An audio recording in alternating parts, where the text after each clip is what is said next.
ये कहानी सुंदरपुर गांव की है, जहां हर दिन की शुरुआत मिट्टी की खुशबू, मेहनत की ताल और मुस्कुराहट से होती थी। इसी गांव में मोहन नाम का एक सच्चा, मेहनती और दयालु मजदूर रहता था। एक दिन भोलू काम करते वक्त ईंटों का ढेर इधर उधर ले जा रहा होता है। भोलू भैया, रुको, मेरी बात सुनो। हाँ बोलो बेटा। आप कोई सुपर हीरो हो जो इतनी सारी ईंटें उठा लेते हो? नहीं छोटू, मैं कोई सुपर हीरो नहीं हूँ, लेकिन मेरी सुपर पावर है मेहनत। भोलू गांव का वो इंसान था जो गरीबी में भी ईमानदारी नहीं छोड़ता था।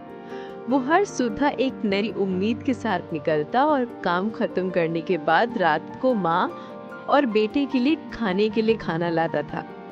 तुम आ गई बेटा? हाँ माँ, मैं आ गया और आपके और गोलू के लिए खाना भी लाया हूँ। पापा, ये देखो, मैंने मिट्टी से एक नया घर बनाया है। इसमें आप, मैं और दादी रहेंगे। वाह गोलू, तू तो मेरा छोटा इंजीनियर है। अरे भोलू, तुमने कोई दवाई ली? मैं देख रही हूँ तुम्हारी आंखों में कुछ थकान सी दिख रही है। भोलू हल्की सी मुस्कुराया और बोला, नहीं माँ, आज थोड़ा काम ज्यादा था, जिसकी वजह से मैं थक गया हूँ। बस 2 दिन और काम कर लूँ, फिर आराम से घर बैठ जाऊंगा। फिर सब मजे से खाना खाते हैं। भोलू की जिंदगी में सबसे कीमती चीज सच्चाई थी, जिसकी वजह से उसकी किस्मत अगले दिन चमकने वाली थी। फिर अगले दिन भोलू काम करने के लिए चला जाता है। भोलू जब जंगल में लकड़ियां उठाने का काम कर रहा होता है, तभी अचानक से बहुत तेज बारिश शुरू हो जाती है। हे भगवान, ये बारिश भी अभी ही होनी थी, आराम से काम भी करने नहीं देती। तभी अचानक किसी चीज से पैर टकराने की वजह से भोलू गिर जाता है।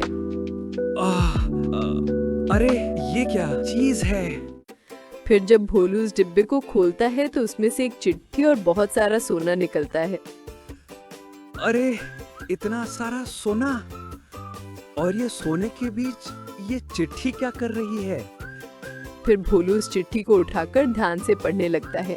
जिस भी इंसान को ये डिब्बा मिलेगा, अगर वो ईमानदार होगा तो ये उसकी परीक्षा है। परीक्षा? क्या भगवान मेरी परीक्षा ले रहे हैं?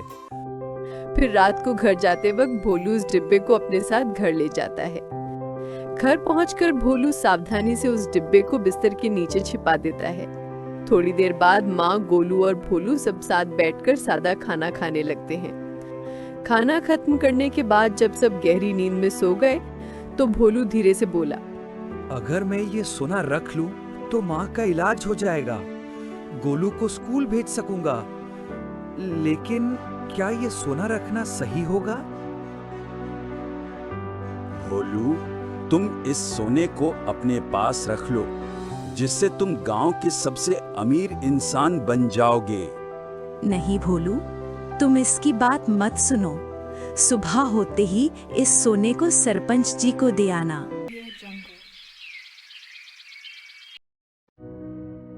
भोलू ने सफेद फरिश्ते की बात मानकर सुबह होते ही उस सोने को गांव के सरपंच के पास ले जाता है।